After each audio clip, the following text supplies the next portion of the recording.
अस्सलाम वालेकुम नाज़रीन, आप देख रहे हैं हकीम जावेद ऑफिशियल। मैं हकीम मोहम्मद जावेद रोहिल्ला वाले मुजफ्फरगढ़ से।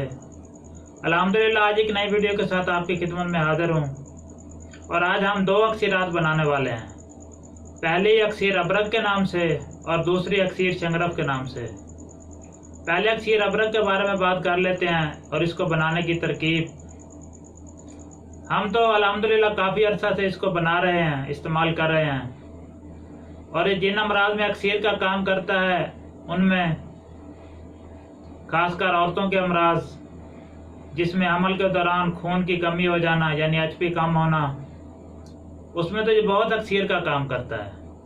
और हमने इसको 12 दफ़ा आजमाया है और अल्हम्दुलिल्लाह बहुत अच्छा रिजल्ट मिलता है। इसको एक और छोटे से नुस्खे के साथ हम इस्तेमाल करवाते हैं, वो इंशाल्लाह अगली वीडियो में मैं आपको बताऊंगा। और अब इस अबरक को बनाने का तरीका। अबरक आपने अलग किस्म का लेना है जो बारीक बारीक टुकड़ों में हो। अबरक से अक्सर मोटे मोटे टुकड़ों में मिलता है। अगर वो मिले तो इसको पहले छुरी की मदद से बारीक बारीक टुकड़े कर लेने हैं और फिर इसको आमद दस्ते में डालकर कूटना है। और इसके जब छोटे छोटे टुकड़े हो जाएं तो फिर इसको मशीन में डालकर बारीक करना है। और इतना बारीक करना है कि ये जितना बारीक हो सके उतना ही बेहतर तैयार होता है।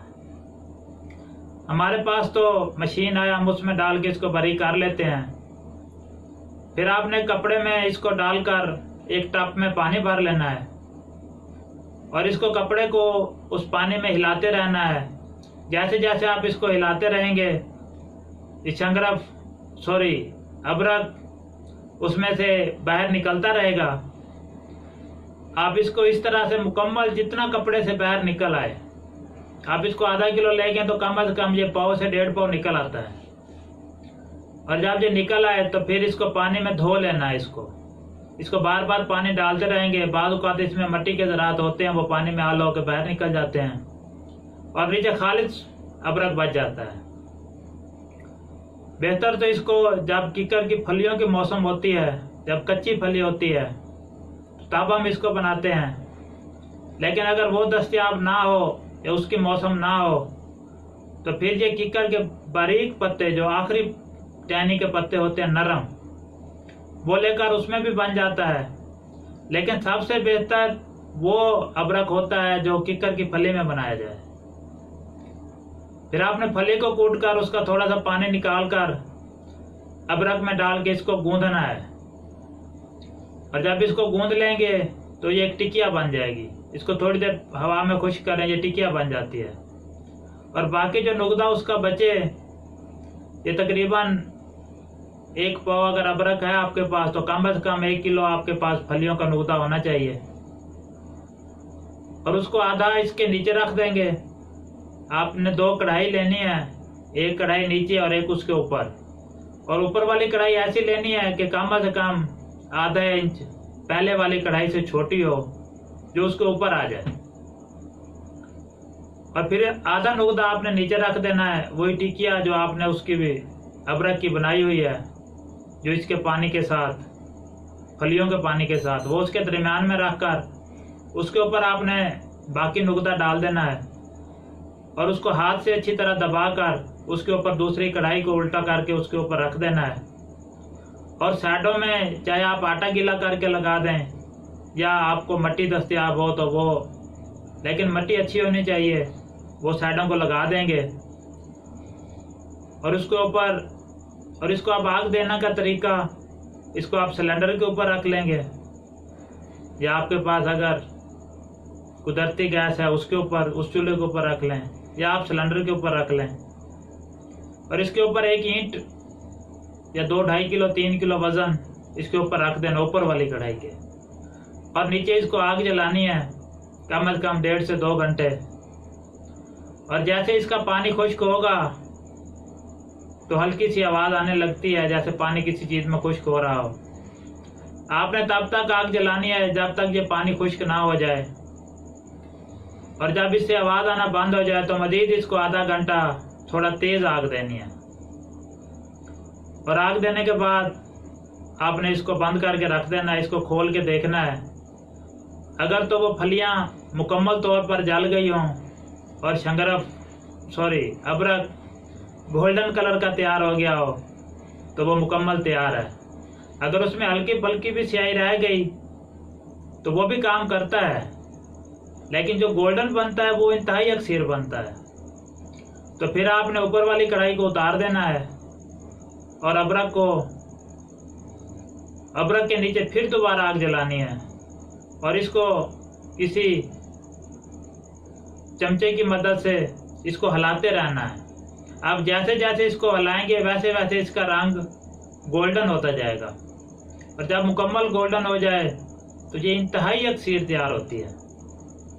अल्हम्दुलिल्लाह मैंने तो काफ़ी दफ़ा बनाया है और अब सोशल मीडिया पर अक्सर लोग कमेंट्स करते हैं कि जब इसको दोबारा बनाएं तो आप इसको प्रैक्टिकली भी दिखाएं कि इस तरह बनता है।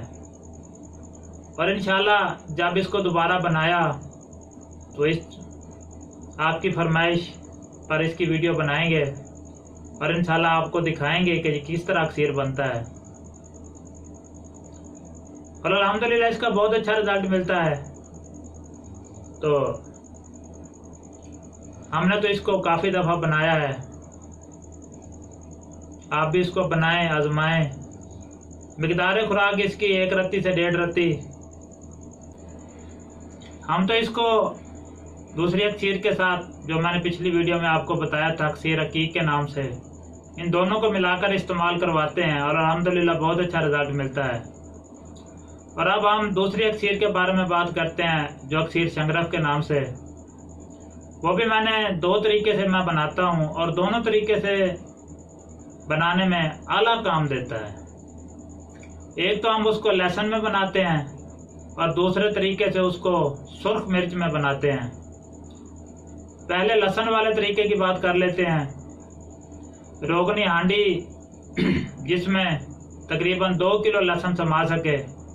लहसुन देसी लेना है, फार्मी नहीं लेना।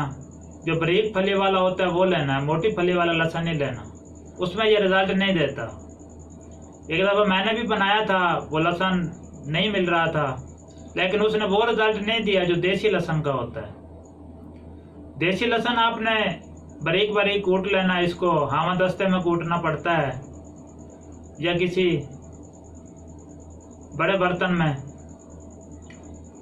तो इसको बारीक करके 1 किलो लहसुन रोगनी हांडी ले लें, उसमें 1 किलो लहसुन जो है उसको नीचे तह भरता है, ऐसे आराम आराम से उसको तह बना दें और उसके ऊपर तोले तोले की 3 डली रख दें, 4 रख दें, लेकिन 4 से ऊपर नहीं रखनी, फिर ये अक्सीर नहीं बनता, रिजल्ट नहीं देता। तो जब इसके ऊपर 3 डलियां रखेंगे, 3 रख लें, 4 रख लें, तो जो बकाया बचा हुआ लहसुन है उसको दोबारा उसके ऊपर रख देना है और बंद करके इसके ऊपर ढक्कन रख के अच्छी तरह ऊपर से गिलिकमत कर लेनी है इसको फिर वही सिलेंडर वाली आग देनी है।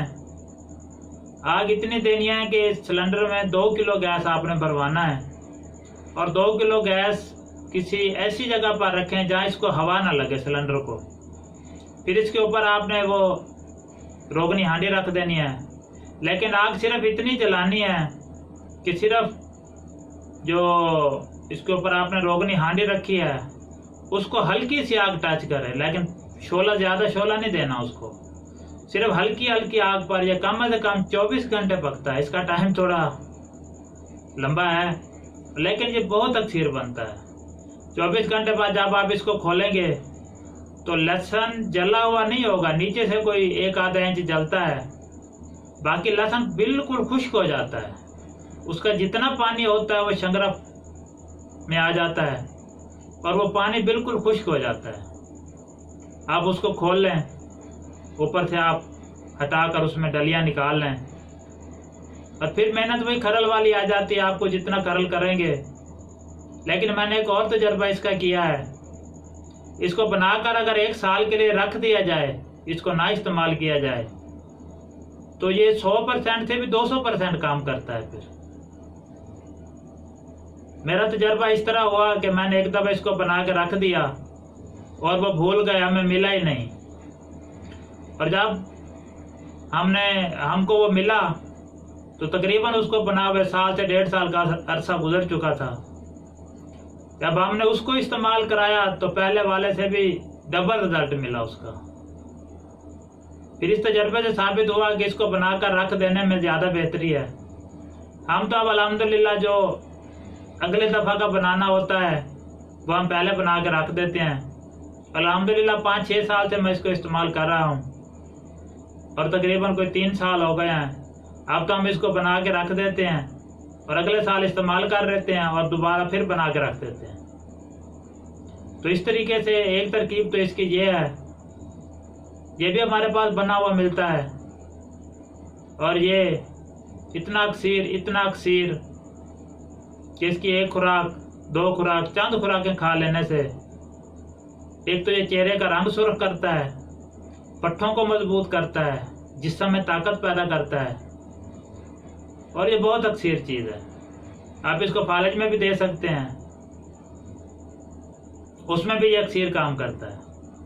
और दूसरा इसका तरीका वो सुर्ख मिर्च में, बेहतर तो सुर्ख मिर्चों के बीजों में बनता है।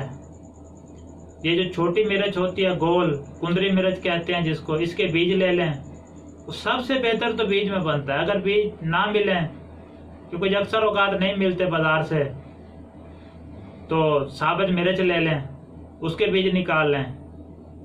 अगर वो भी नहीं कर सकते तो इसको मिर्च बीज समेत ही इसको ग्राइंड कर लें और इसको ग्राइंड करने के बाद अगर आपने 2 तोले शंकरब बनाना है तो कम से कम आधा किलो मिर्च, बीज हो या मिर्च मुकम्मल हो, आधा किलो लेकर इसको हल्का सा पानी लगा के आपने शाम को इसको शापर में बंद करके रख देना है। सुबह तक पानी इतना डालना है कि ये बात सुबह जो है ना 1 टिकिया बनाने के काबिल हो जाए और सुबह इसकी फिर 2 टिकिया बना लेनी है पाइया की। फिर इसको कढ़ाई में नीचे रख कर उसके ऊपर शंकरब तोला की 2 डली, इसमें ज़्यादा शंकरब नहीं बनता, 2 तोले तक बेहतरीन बनता है। 2 तोले की डलियाँ 2 बनानी है, छोटे तोले की, वो रख कर इसके ऊपर फिर जो बची हुई मिर्च है इसके ऊपर डाल के इसको अच्छी तरह बंद कर दें। इसको ढकने की ज़रूरत नहीं होती, लेकिन इसको आग थोड़ी इस जगह ऐसी जगह पर देनी है कि इसके धुएं से बाकी लोगों को परेशानी ना हो, क्योंकि इसका धुआं बहुत सख्त होता है। जब मिर्च जलती है तो इसका धुआं अच्छा नहीं होता। तो इसको आपने ऐसी जगह पर आग देनी है जिससे इसका धुआं ज़ायल होता रहे और आग इतनी देर जलानी है, तकरीबन इसको 2 से 2.5 घंटे की आग देनी पड़ती है। आहिस्ता आहिस्ता इसकी आग बढ़ाते जाएंगे और जैसे जैसे सुर्ख मिर्च जलती जाएगी वैसे वैसे थोड़ी थोड़ी आग बढ़ाते जाएंगे और आखिरी 1 घंटे में इतनी सी आग दे दें कि जो मिर्च है वो तकरीबन ऊपर 1 इंच से 1.5 इंच जितना, जैसे गोल टिकिया, इतनी सी बच जाए तो नीचे आग बंद कर देनी है और वो मिर्च खुद ब खुद ही जल जाती है। जो नीचे मिर्च जली हुई होती है उसके साथ वो जल जाती है। और फिर जब ये तैयार हो जाए तो इसको उतार के रख दें, ठंडा होने पर शंकरब की डली निकाल दें और बाकी इसको ज़ाया कर दें, उसको खरल करें और उसको इस्तेमाल में लाएं। ये भी इंतहाई ताकत देता है, ये पूरे जिस्म को ताकत देता है, चेहरे को सुर्ख करता है। ये भी हमारे एक सन्यासी उस्ताद का फार्मूला है, उन्हीं का बताया हुआ ये नुस्खा है जो आपकी नज़र कर दिया है। आप भी बनाएं, इसको आजमाएं। दुआ में याद रखिएगा हकीम मोहम्मद जावेद। और इंशाल्लाह ऐसी अक्सरात, और अल्हम्दुलिल्लाह मैं आपको ये वो अक्सरात बता रहा हूँ जो हम अपने मतलब पर इस्तेमाल करते हैं। वैसे किताबों में तो बहुत नुस्खे हैं, आप एक एक किताब को उठा के देख लें, हज़ारों नुस्खे आपको मिल जाएंगे। लेकिन मैं जो आपको नुस्खे बता रहा हूँ, ये नुस्खे हम अपने मतलब पर इस्तेमाल करते हैं। और अल्हम्दुलिल्लाह मैं इस शोबे से 20 से 22 साल से मुंसलिक हूँ और अपने उस्तादों की खिदमत करके उनसे ये फ़न हासिल किया है। और आप दोस्तों की नज़र कर रहे हैं, आप भी इसको बनाएं। और इंशाल्लाह किसी चीज़ में आपको समझ ना आई हो तो मेरे इन व्हाट्सएप नंबरों पर रब्ता कर लें। अल्हम्दुलिल्लाह आपको वही तरीका बताएंगे जिस तरीके से हम बनाते हैं। दुआ में याद रखिएगा। अल्लाह हाफिज़।